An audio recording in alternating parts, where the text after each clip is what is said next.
সবাই নিশ্চয়ই এর মধ্যে জেনে গেছেন বেগম খালেদা জিয়া ইন্তেকাল করেছেন। ইন্না লিল্লাহি ওয়া ইন্না ইলাইহি রাজিউন। আজ ভোর ৬টায় এভার কেয়ার হাসপাতালে ওনার মৃত্যু হয়। এবং এই মৃত্যু, যদিও আমরা সবাই জানি যে উনি খুবই ক্রিটিক্যাল অবস্থায় আছেন, এবং অনেক চিকিৎসককে আমি এমনও বলতে শুনেছি যে খালেদা জিয়া আসলে একটা রিয়েল ফাইটার বলতে যা বোঝায় উনি তাই ছিলেন। ওনার শরীরের একটা একটা করে অর্গান কোলাপস করছিল, কাজ করছিল না। তারপরে উনি, আমি এর মধ্যে একজন ডাক্তারের একটা ফেসবুকে একটা পোস্ট দেখলাম, উনি যুক্তরাষ্ট্রে দীর্ঘ 22 বছর ধরে এ ধরনের রোগীকে ট্রিটমেন্ট দেন, এবং উনিও বলছিলেন যে কোনো কোনো ক্ষেত্রে মেডিকেল সায়েন্সকে পর্যন্ত উনি ব্যর্থ করে দিচ্ছিলেন। মেডিকেল সায়েন্সে এই ধরনের রোগীর বাঁচার কথা না, কিন্তু তারপরে উনি দীর্ঘদিন কিন্তু সেই ফাইটটা জারি রেখেছিলেন। এবং এটা কিন্তু আরও কয়েক বছর আগে থেকেই চলছিল। মানুষের জীবনে কত রকম উত্থান পতন আসে, আমরা খালেদা জিয়ার জীবনে সম্ভবত তার সবগুলি দেখেছি। উনি একদম গৃহবধূ ছিলেন, একদম গৃহবধূ থেকে উনি প্রধানমন্ত্রী হয়েছেন। উনি রাজনীতিতে আসতে চাননি, কিন্তু সেই সময়টা আমার মনে আছে, আমি তখন ইউনিভার্সিটির স্টুডেন্ট ছিলাম। রাজপথে আমি খালেদা জিয়াকে খুব কাছে থেকে দেখেছি, এবং উনি গৃহবধূর মতোই ছিলেন, সাধারণ মানুষের সঙ্গে মিশতেন। এবং আমি দেখতাম যে অবস্থান ধর্মঘট হতো, উনি রাজপথে এই রোদের মধ্যে একটা পত্রিকা বিছিয়ে হতে বসে থাকতেন। আমার নিজে চোখে দেখা এগুলো। সেখান থেকে উনি প্রধানমন্ত্রী হয়েছেন এবং অনেক কিছু করেছেন। আমরা যদি ওনার জীবনটাকে একটু দেখি, আপনারা দেখবেন 1945 সালে ওনার জন্ম, 91 সালে উনি প্রধানমন্ত্রী হয়েছেন। এর আগে 81 সালে ওনার স্বামী মারা যাওয়ার পর উনি কিন্তু, অনেকে হয় না যে মারা গেল তারপরে সবাই এনে ওনাকে বসিয়ে দিল, তা কিন্তু হয়নি। 81 সালে ওনার স্বামী মারা গিয়েছে, উনি দলের দায়িত্ব নিয়েছেন 84 সালে। এর মধ্যে বিচারপতি সাত্তার ছিলেন বিএনপির চেয়ারম্যান। উনি প্রথমে মেম্বার হয়েছেন, তারপরে ভাইস চেয়ারম্যান হয়েছেন, তারপরে উনি দলের দায়িত্ব নিয়েছেন, সেটা 1984 সালে। এবং তারপরে 6 বছর পর, 7 বছর পর নানা রকম টর্চারের মধ্যে উনি ছিলেন, কিন্তু গৃহবন্দী ছিলেন, অনেক কিছু ছিলেন। তারপর একটা গণ আন্দোলনের মাধ্যমে, এবং তারপর একটা গণতান্ত্রিক প্রক্রিয়া নির্বাচনের মাধ্যমে এদেশের এ পর্যন্ত যতগুলি নির্বাচন হয়েছে, আমার বিবেচনায় সবচেয়ে ভালো নির্বাচনটা হয়েছিল সেই 91 সালে, যে নির্বাচনে উনি নির্বাচিত হয়ে ওনার দল সহ উনি প্রধানমন্ত্রী হয়েছেন এবং ওনার ক্ষমতায় গিয়েছিলেন 91 সালে। 96 সালে অবশ্য ওনার একটা বিতর্কিত নির্বাচন ছিল, সেই নির্বাচনের মাধ্যমে উনি প্রধানমন্ত্রী হয়েছেন। অনেকে বলে যে উনি 3বারে প্রধানমন্ত্রী কিভাবে, তো তারা ভুলে যায় যে 96 সালে একটা ছোট এক নির্বাচন হয়েছিল, অল্প সময় ছিল সেটা স্থায়িত্ব, কিন্তু অল্প সময় থাকলেও এই অল্প সময়, এটা একতরফা নির্বাচন ছিল, ওই নির্বাচনে আওয়ামী লীগ অংশ নেয়নি। কিন্তু সেটা একতরফা নির্বাচন হলেও সেই নির্বাচনের মাধ্যমে গঠিত যে সংসদ, তারাই কিন্তু তত্ত্বাবধায়ক সরকারের যে ব্যবস্থাটা সেটা সংবিধানে সংযুক্ত করেছিল, সংবিধান সংশোধনের মাধ্যমে। কাজে এটাকে আপনি যদি একদম উড়িয়ে দেন, তাহলে তো সেই তত্ত্বাবধায়ক সরকারের অন্তর্ভুক্তিটাই আপনার কিন্তু গুরুত্ব পায় না। এই গুরুত্বপূর্ণ কাজটা কিন্তু ওই সংসদের মাধ্যমে করেছিলেন। তারপর উনি 2001 সালে আবারও গণতান্ত্রিক প্রক্রিয়া নির্বাচিত হয়েছিলেন। এরকম একটা বর্ণাঢ্য ব্যক্তির জীবনে শেষের সময়টা খুব কষ্টে কেটেছে। যে দুটো মামলায় ওনাকে জেল দেওয়া হয়েছিল, সেগুলো নিয়ে আলোচনা যত কম করা যায়, আমার মনে হয় বিচার বিভাগের প্রতি ততটা সম্মান দেখানো যায়। এভাবে যে বিচার হতে পারে ভাবাই যায় না। একজন সাবেক প্রধানমন্ত্রীকে যে সমস্ত কারণে, যে সমস্ত লজিক দেখে জেল দেওয়া হয়েছিল নিম্ন আদালতে, এবং বিস্ময়কর হলো উচ্চ আদালতে যে সেটা বেড়ে গিয়েছিল সাজার মাত্রা। যাই হোক, সেগুলো অন্য হিসাব। তারপর উনি দীর্ঘদিন অসুস্থ ছিলেন, গৃহবন্দী ছিলেন।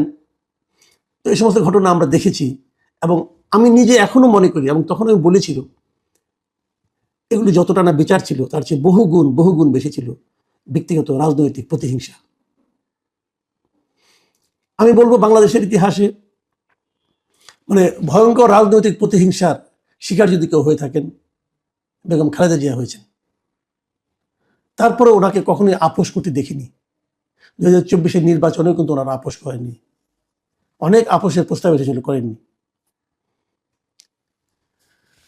বেগম খালেদা জিয়ার জন্য সর্বশেষ এমন এক সময় গেলেন যে ওনার যিনি প্রধান রাজনৈতিক প্রতিপক্ষ ছিলেন, যার রাজনৈতিক প্রতিহিংসার শিকার উনি হয়েছিলেন, তার রাজনৈতিক এবং শাসনতান্ত্রিক পতন কিন্তু বেগম খালেদা জিয়া দেখে গিয়েছেন। এটা হয়তো ওনার মনকে সান্ত্বনা দিয়েছে, শান্তি দিয়েছে কিনা আমি জানি না, কিন্তু উনি এটা দেখে গিয়েছেন। তারপর উনি সম্মানিত হয়ে গিয়েছেন শেষ দিকে। উনি অসুস্থ থাকলেও উনি কিন্তু একাধিক অনুষ্ঠানে না, শেখ হাসিনা সরকারের পতনের পর একাধিক পাবলিক প্রোগ্রাম ওনাকে দেখা গেছে। যদিও বলা হয় যে শেষবার যখন উনি সশস্ত্র বাহিনী দিবসের অনুষ্ঠানে গেলেন, এই যাওয়াটাই নাকি ওনার রোগ বৃদ্ধির কারণ সে অনেকে চিহ্নিত করেন যে যাওয়াটা তার উচিত হয়নি, কিন্তু উনি তবুও গিয়েছিলেন। যদিও শুনি যে উনি নাকি নিজের আগ্রহে গিয়েছিলেন, অনেকের সঙ্গে দেখা হয়েছে, অনেককেই উনি দেখেছেন, এবং উনি মানে একজন সরকারের কোনো অংশ না হওয়া সত্ত্বেও উনি কিন্তু সেখানে সবচেয়ে সম্মানিত ব্যক্তি হিসেবেই উপস্থিত ছিলেন। যাই হোক, উনি এমন একটা সময় গেলেন যখন নাকি আরেকটা জাতীয় নির্বাচন একদম সামনে, ঠিক 1.5 মাস পরে এক নির্বাচন হবে। এবং আমার কাছে একটু মানে অস্বাভাবিক লেগেছিল যে এই নির্বাচনে ওনাকে তার দল একাধিক আসনে প্রার্থী করেছে, এবং মনোনয়নপত্র দাখিলের সময় কোনো টিপসই নিয়ে মনোনয়নপত্র দাখিল করা হয়েছে। আইসিইউতে থাকা একজন লোকের টিপসই নিয়ে মনোনয়নপত্র দাখিল করার কি প্রয়োজন ছিল এটা আমি জানি না, কিন্তু এটা নিয়ে আমি গতকালকে একটা কন্টেন্ট করেছি। আমি মনে করি এই রাজনীতিটুকু ওনাকে নিয়ে না করলেও হতো। আমি ওনার দলের সমালোচনাই করছি এই ব্যাপারে। বেগম খালেদা জিয়াকে বিভিন্ন বিশেষণে অভিহিত করা হয়, দেশের নেত্রী বলা হয়, অনেকে দেশের নেত্রী বলেন, আপসীর নেত্রী বলেন, অনেক কিছু বলেন, তার দলের লোকজন বলেন। আমি মনে করি বাংলাদেশের রাজনীতিতে এই মুহূর্তে শেষ পর্যন্ত উনি বাংলাদেশের রাজনীতিতে একজন অভিভাবক হিসেবে ছিলেন। আমি বেগম খালেদা জিয়ার এই মৃত্যুতে আমি মনে করি বাংলাদেশের রাজনীতির অধ্যায়ে একটা বড় অধ্যায়ের অবসান ঘটল। বিএনপির যিনি প্রতিষ্ঠাতা জিয়াউর রহমান, ওনার পরিবারের থেকে এখন মাত্র আর একজন লোক অবশিষ্ট থাকলেন, তার পুত্র জনাব তারেক রহমান। খালেদা জিয়াকে কিন্তু জীবিত থাকাকালীনই তার কনিষ্ঠ পুত্র আরাফাত রহমান কোকর মৃত্যুকে সহ্য করতে হয়েছিল, এবং সেই মৃত্যু নিয়েও কিন্তু রাজনীতি হয়েছিল। মানে একটা নারী, একজন মা, তার জীবনে কি পরিমাণ কষ্ট হতে পারে, তার সন্তান একদিকে, সন্তানের লাশ তার সামনে, তখন তাকে নিয়ে রাজনীতি হচ্ছে, বিতর্ক হচ্ছে, এটাও তাকে সহ্য করতে হয়েছিল। কিন্তু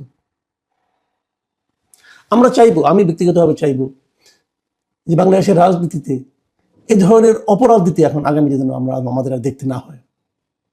আমরা একটা শান্তিপূর্ণ দেশ চাই, আমরা একটা ঐক্যবদ্ধ দেশ চাই, আমরা একটা ঐক্যবদ্ধ জাতি চাই। ওনার একমাত্র জীবিত সন্তান জনাব তারেক রহমান সেই লক্ষ্য অর্জনের ক্ষেত্রে ওনার জীবনের বাকি সময় সক্রিয় থাকবেন, এটা আমাদের প্রত্যাশা। সেই সঙ্গে বেগম খালেদা জিয়ার জন্য আমাদের দোয়া রইল। আল্লাহর কাছে ওনার আত্মার মাগফিরাত কামনা করছি, আল্লাহ ওনাকে বেহেশত নসিব করুন, এই প্রত্যাশা থাকলো। আপনারা সবাই বেগম খালেদা জিয়ার জন্য দোয়া করবেন, এটাও আমার প্রত্যাশা। প্রিয় দর্শক, আপনারা সবাই ভালো থাকবেন।